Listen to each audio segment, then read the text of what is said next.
Hi guys, welcome back to my channel The Fulfilment. আমি আসিফ ইকবাল আজকে আলোচনা করব বিভিন্ন বিশ্ববিদ্যালয় যারা পড়াশোনা করছো বিভিন্ন বিশ্ববিদ্যালয়ের আন্ডারে যে সমস্ত কলেজ আছে সেই কলেজের ছাত্রছাত্রীরা যারা অনার্স বা মাস্টার ডিগ্রির অনলাইনের পরীক্ষার জন্য প্রস্তুতি নিচ্ছ তারা কিভাবে পরীক্ষা দেবে কিভাবে অনলাইনে পরীক্ষায় বসবে আজকের আলোচনা সেই বিষয়ে। তাই এই আলোচনাটি সকল ছাত্রছাত্রী যারা অনার্স বা মাস্টার ডিগ্রির অনলাইনে বসবে পরীক্ষায় তাদের কাছে খুব গুরুত্বপূর্ণ হয়ে উঠবে। So don't skip the video, watch the full video.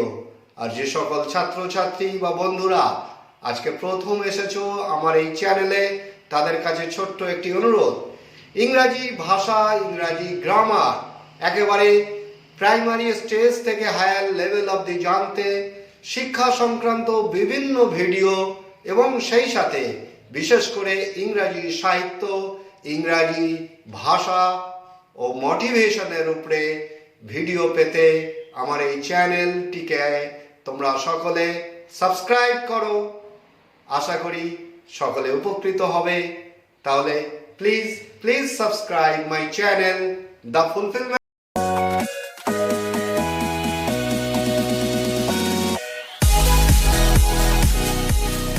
তাহলে আলোচনা করা যাক আমরা কিভাবে অনলাইনের পরীক্ষা দেব। প্রথম কথা, অনলাইনের পরীক্ষার যে সূচি সেই অনুযায়ী তোমাকে প্রস্তুত হতে হবে। তুমি জানতে পারলে কবে তোমার পরীক্ষা হবে তার আগে তোমাকে সব গুছিয়ে রাখতে হবে। অনলাইনের পরীক্ষা যেদিন হবে সেই দিনই সব গোছাতে গেলে তুমি কিন্তু এলোমেলো করে ফেলবে। প্রথমে অনলাইনের যে পরীক্ষা দিতে হবে, যে খাতার উপরে তোমাকে উত্তর লিখতে হবে সেই কাগজগুলো যেন A4 সাইজে হয়। তাহলে বাজার থেকে তুমি A4 সাইজের কাগজ, যেগুলো আমরা কম্পিউটারে ব্যবহার করি বা জেরক্সে ব্যবহার করি, সেই কাগজ কিছু কিনে এনে রেখে দেবে। এবার এই কাগজগুলিকে মার্জিন টানবে বা ভাঁজ করে চারিদিকে 1 ইঞ্চি করে ফাঁকা রেখে দেবে।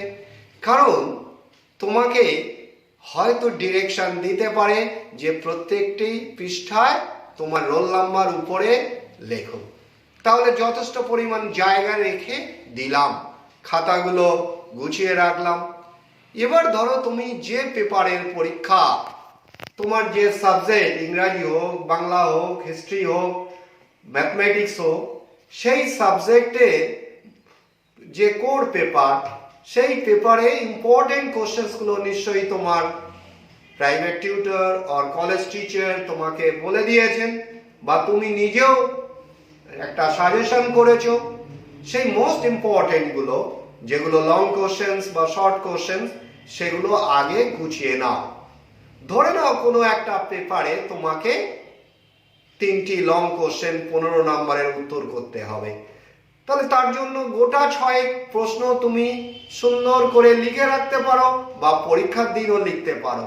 কিন্তু বিষয়টি হচ্ছে যেহেতু অনলাইনের পরীক্ষা, কম বেশি সবাই কিন্তু লিখে রাখবে। তো লিখে রাখা মানে কি প্রশ্ন লিখে উত্তর লেখা না।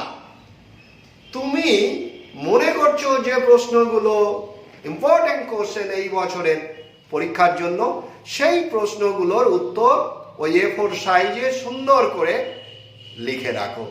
উপরে প্রশ্ন লিখবে না, উড পেন্সিল দিয়ে তুমি প্রশ্নটা লিখতে পারো। তারপর অনলাইনে যে কোশ্চেনটা তোমার ইউনিভার্সিটি দেবে PDF করে, সেই কোশ্চেন দেখে কোশ্চেনের নাম্বারিং করবে এবং কোশ্চেনটা উপরে লিখে দিতে পারো। বোঝালো যে প্রথমে আমরা এই জিনিসটা করতে হবে। আমরা কোশ্চেনগুলো ইম্পর্টেন্স অনুযায়ী গুছিয়ে আমরা উত্তর লিখে রাখবো A4 সাইজে। যেদিন পরীক্ষা হবে ইউনিভার্সিটি যে কোশ্চেনটা PDF করে তোমাদের কাছে পাঠাবে তার প্রথমে নিশ্চয়ই ডিরেকশন দেওয়া থাকবে। একেবারে ফ্রন্ট পেজে কি লিখতে হবে, হয়তো কোনো প্রিন্ট আউট করতে হবে, সেটার উপরে হয়তো তোমাকে লিখতে হবে তোমার রোল নাম্বার, তোমার রেজিস্ট্রেশন নাম্বার, তোমার সাবজেক্ট কোড, তোমার কোড সাবজেক্ট, সেটারও কোড লিখতে হতে পারে, সেটা লিখবে অ্যাজ পার ডিরেকশন। তাহলে ওই জিনিসটা আগে লেখার দরকার নেই, যেদিন পরীক্ষা সেই দিনের কোশ্চেন পেপারের ডিরেকশন অনুযায়ী তুমি সেটা তখন লিখবে, কিন্তু উত্তরগুলো তুমি লিখে রাখতে পারো। এখন একটা প্রশ্ন এখানে, কোনো একটি জায়গায় হয়তো 50 জন ছাত্রছাত্রী প্রাইভেট বা টিউশন পড়ে, তাহলে 50 জনের উত্তর একই রকম হয়ে যাবে। কোনো একটি বই দেখে যদি তুমি লেখো, সেই বই অনুসরণ করে অন্য ছাত্রছাত্রীরাও তো লিখতে পারে। তাহলে তোমাকে একটু নিজস্বতা দেখাতে হবে। সেই কারণে তুমি তোমার স্যারের নোট হোক বা বইয়ের নোট হোক, একটু কম্পাইল করো, একটু নিজস্বতা দেখিয়ে প্রশ্নের উত্তরগুলো তৈরি করে রাখো। এখন যদি অফলাইনে পরীক্ষা হতো, এই প্রশ্নটা এতটা মনের মধ্যে আমাদের জাগতো না, কারণ অফলাইনে পরীক্ষা হলে একই স্যারের নোট বা একই বইয়ের নোট ছাত্রছাত্রীরা মুখস্থ করে গিয়ে এক্সাম হলে কিন্তু অনেকটাই ভুলে যায়, অনেকটাই নিজের মতো হয়ে যায়। কিন্তু যেহেতু অফলাইনে বাড়ি বসে পরীক্ষা দেবে, তাই ভার্বাটিম একেবারে যেটাকে বলা হয় টুকে তুলে দেওয়া, এই কাজটি করো না। এখনো অনেক সময় আছে, তুমি তোমার নোটগুলোকে একটু নিজের মতো করে নাও। নোটগুলো যখন লিখবে সবসময় মনে রাখবে যে হয়তো তোমার লং কোশ্চেন উত্তর করছো, সেটা হয়তো 4 পৃষ্ঠা লাগতে পারে বা 3 পৃষ্ঠার একটু বেশি। তুমি এমনভাবে লিখবে যাতে কোনো একটা পৃষ্ঠা বা পেজে যেখানে শেষ হয়ে যাচ্ছে সেই অংশটা কমপক্ষে ওই পেজের অর্ধেকটা যেন পূর্ণ হয়। তা না হলে খারাপ দেখায়, শুধু তাই নয়, তোমাকে ওটা পিডিএফ করে তো পাঠাতে হবে, তাহলে সেটিংটা সেইভাবে করে নেবে। বোঝাতে পারলাম? তাহলে আমরা কিছু প্রশ্নের উত্তর আমরা আগে লিখে রাখবো এবং লেখাগুলো চেষ্টা করব ইউনিক করার জন্য। মার্জিন দেওয়া থাকবে, জায়গা থাকবে অ্যাজ পার ডিরেকশন। যদি উপরে রোল নাম্বার লিখতে বলে তাহলে উপরে রোল নাম্বার লিখবে, বা রেজিস্ট্রেশন নাম্বার লিখতে বললে লিখবে, সেটা অ্যাজ পার ডিরেকশন করবে। লেখাটা সবসময় কালো কালি দিয়ে লিখবে। কোনো হেডলাইন করারও দরকার হলে কালো স্কেচ পেন দিয়ে করতে হবে, কারণ তোমাকে তো ওটা স্ক্যান করে পিডিএফ করে পাঠাতে হবে। তাহলে এই জিনিসটা করবে। নোটগুলো সবসময় সুন্দর এবং স্বচ্ছভাবে লিখবে। যে উত্তরগুলো লিখছো, উত্তরগুলো লেখার পরে তুমি আবার নিজে নিজে চেক করবে, কারণ অনেক সময় আছে। উড পেন্সিল দিয়ে যেখানে ভুল হয়েছে আন্ডারলাইন করে নাও, সেটাকে রেকটিফাই করে, যেমন এক্সাম রুমে তীর চিহ্ন দিয়ে তোমরা উপরে লিখতে, সেই রকম ওয়ার্ড যদি ভুল হয়ে যায় সেইভাবে লিখবে। কখনোই তোমরা সেখানে হোয়াইটনার ব্যবহার করবে না, তাহলে এক্সামিনার কিন্তু বুঝতে পারবেন যেটা অনেক আগেই লেখা, বা তুমি কোনো তোমার প্রাইভেট টিউটর বা টিচারের দ্বারা খাতাটা দেখিয়ে রেকটিফাই করে নেবে না, কারণ সেই টিচারের হ্যান্ডরাইটিং কিন্তু তোমার সাথে মিলবে না।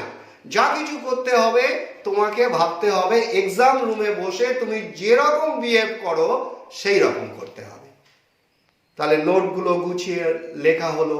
লং কোশ্চেন বা শর্ট কোশ্চেন লিখে রাখলে নোটগুলো কখনো এই রকম করবে না যে কোনো একটা নোট শেষ হয়ে গেল একটা পৃষ্ঠার মাঝখানে, তারপরে আরেকটা প্রশ্নের উত্তর শুরু করলে, এভাবে করবে না, কারণ ওটা তোমাকে যখন পিডিএফ করে পাঠাতে হবে তোমার অসুবিধা হয়ে যাবে, একটা নোটের সাথে আরেকটা নোট গুলিয়ে যেতে পারে।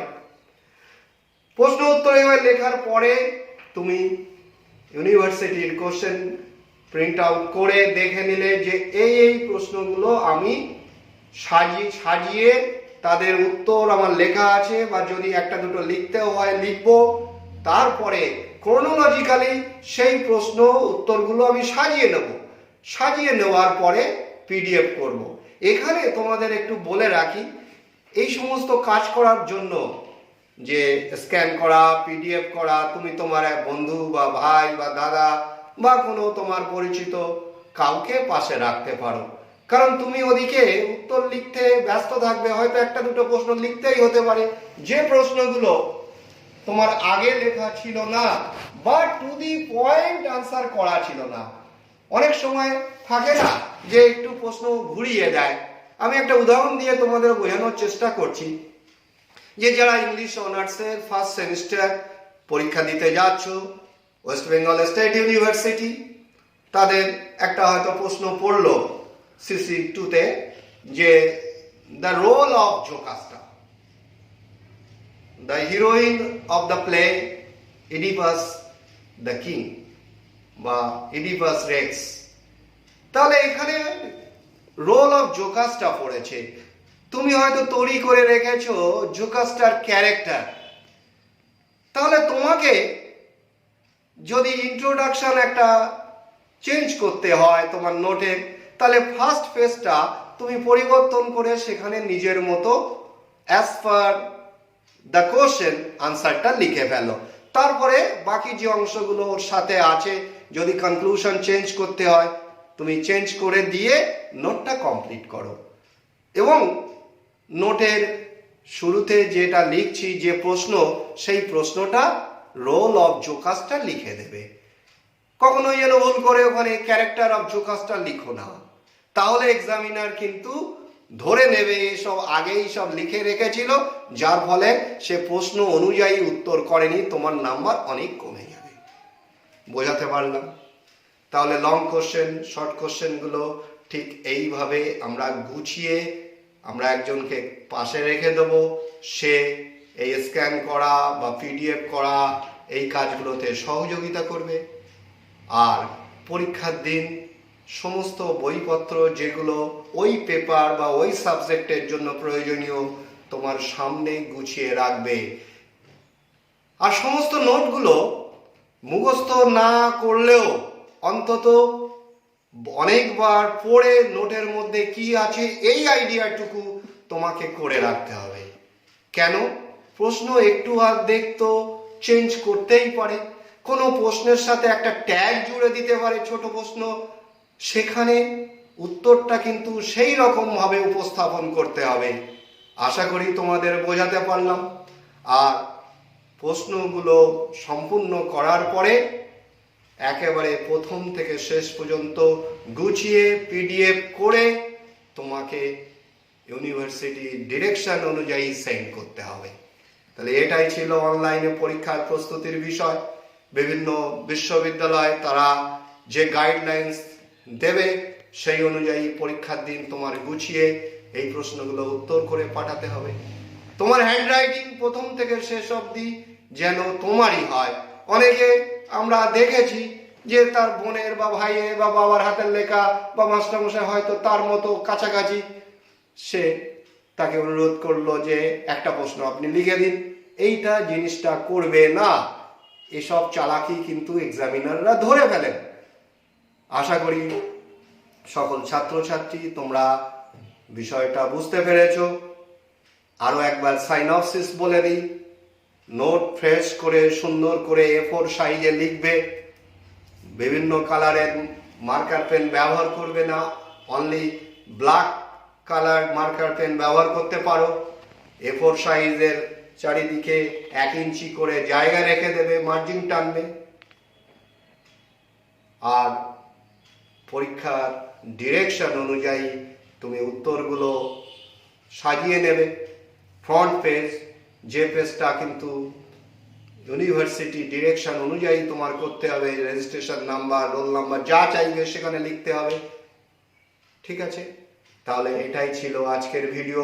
প্রিয় ছাত্রছাত্রী, আশা করছি তোমরা বুঝতে পেরেছো, এবং তোমাদের যদি ভালো লাগে তোমরা তোমাদের বন্ধু বান্ধবের সাথে একটি শেয়ার করো, আর তোমাদের একটি লাইক চিহ্ন দিয়ে দেবে আমার এই ভিডিওকে। আর যেসব বন্ধুরা, যে সকল ছাত্রছাত্রীরা প্রথম এসেছো, প্লিজ সাবস্ক্রাইব মাই চ্যানেল।